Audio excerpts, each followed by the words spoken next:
In this next video, I'm going to uncover the biggest mistakes that I see that people make when they're doing their targeting. Now, this is going to cover more than just finding interest, but also how targeting should vary on cold versus warm traffic and some other fun stuff. So stay tuned so you can avoid these common mistakes that a lot of other people are making. All right, here we are, and the biggest mistakes that I see when people are targeting. So for one thing, I want to talk about vanity metrics. Vanity metrics are when people are basically judging their success of their ads based by how many leads they got or how many people are clicking on the link, but not necessarily by how many of those people are purchasing.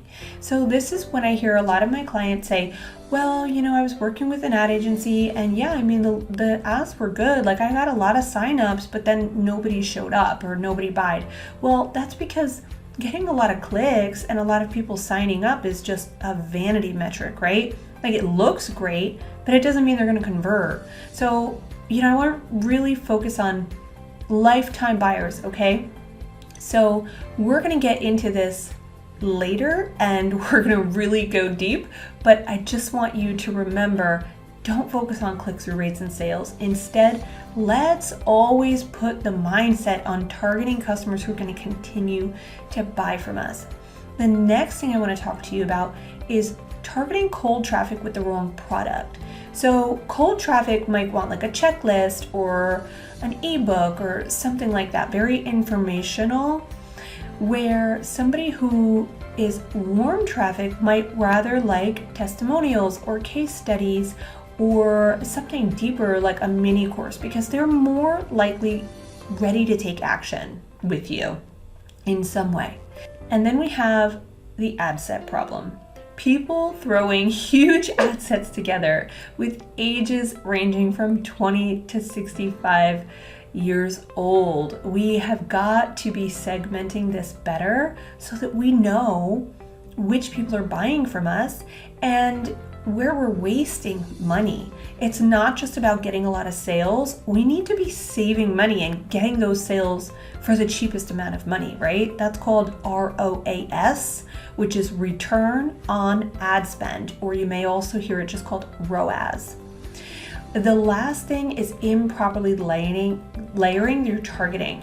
So that's when people are just throwing a bunch of interests that they find on their ideal client and throwing them all in one ad set. This isn't going to work for the same reason I said above. You want to know which ones your sales are coming from. There's no point of putting 10, 15, 20 different targeting ideas in one ad set and then you get a bunch of sales, but you don't know why. We've got to focus on the why, guys. Enough with the vanity metrics. Give us the real data. And that's what this entire course is focused on, right? So let's make sure that we're layering our targeting properly, and we will address this later in the course, but I just want to impress this upon you here right now. And for a little industry insight, it costs 6 times more money to get a new customer than it does to keep an existing one. That is crazy, right? So we want to make sure that we're attracting the right people from day one, because those people are going to work with you. After they work with you, they're going to refer you to other people that they know that need exactly what you offer, right? So referrals are a great way to keep your business thriving. So let's just always focus on attracting lifetime buyers and put away these vanity metrics of getting a lot of names on your email list. We want the right names. All right, and then there's cold traffic versus warm traffic. And again, later we're going to get even more into this, but this is such an important topic. It's worth repeating so that it just gets really embedded into your strategy. So when you're targeting cold traffic, that would be lookalike audiences, right? Which are people who look like people who've already taken action with you. Like they look exactly like someone who's already purchased one of your items. Or cold traffic is also your interest-based targeting, right? Your ideal client interests. However, a mistake that I see is that when people are targeting this cold traffic, even when they're doing it right, they're forgetting to exclude purchasers, people on their email list, or website visitors. But guess what? That's warm traffic. So if you're targeting cold traffic, let it just be cold traffic, right? Cold traffic means they've never heard of you. So it makes sense that if they're on your email list, or that they visited your website, or that they've purchased your product, they are no longer cold traffic, y'all. So let's move them out of there. So let's make sure when we're putting our ad sets together, we're also excluding people we don't want to attract to that campaign, right? And don't worry, there's going to be a complete walkthrough video on this later. But it will help you to understand this concept now, if that makes sense. So on the right side, you'll see warm traffic. So in warm traffic, that means people who've already heard of us or taken some sort of action with us. So retargeting website visitors or custom audiences, like we've uploaded our email addresses of our list to Facebook. So now Facebook has a list of those people who are on our email list, and we create a custom audience. We want to show them our offers, right? Everybody who downloaded your lead magnet, hey, now it's time to retarget them with your product. And also past purchasers. So maybe they bought one item, but they didn't buy another one, right? So we can retarget people who didn't buy your higher end offers or your other offers in general. And when it comes to these custom audiences and how to import your email list to Facebook, don't worry, there's a training on that. So you're definitely going to know how to do everything that I'm discussing in this video. The next thing is targeting by age group. So when you're targeting by age group, you have to use age-appropriate images in your ads, right? Because even your creative is targeting someone. It's not just about how you put your interests together and how you find out about your person's hobbies. It's also that your image is targeting a certain person. The colors in your images, the clothing style in your images, the background, whatever it is, depending on your product, that's going to attract your dream client. We need age-appropriate images. For example, if you're selling, a handbag, and the handbag is kind of basically a classic handbag, right? Like maybe it's just a black, beautiful handbag.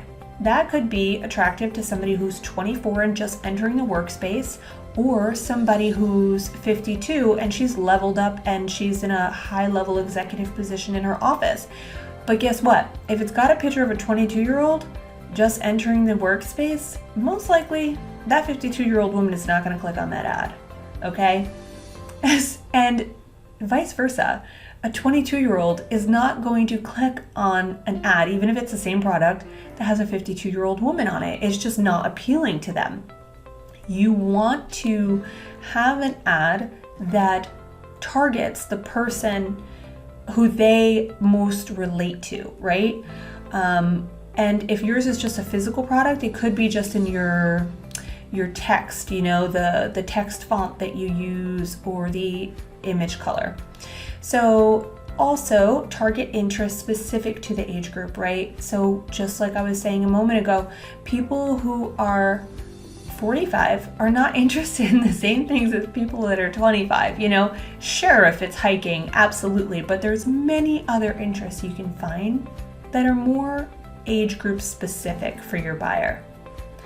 And then finally, your ad copy and messaging should speak to your age group appropriately, right? Like how we talk to people who are 22 to 25 is far more casual and fun and uplifting than we speak to somebody who's 45, where we're like, okay, y'all, here's the details, here's the value add, here's the benefits, it's right to the point. And also having your personality pop in it, of course, but different things are attractive in your copy and your messaging to different age groups. So we need to also be targeting them through the whole process, right?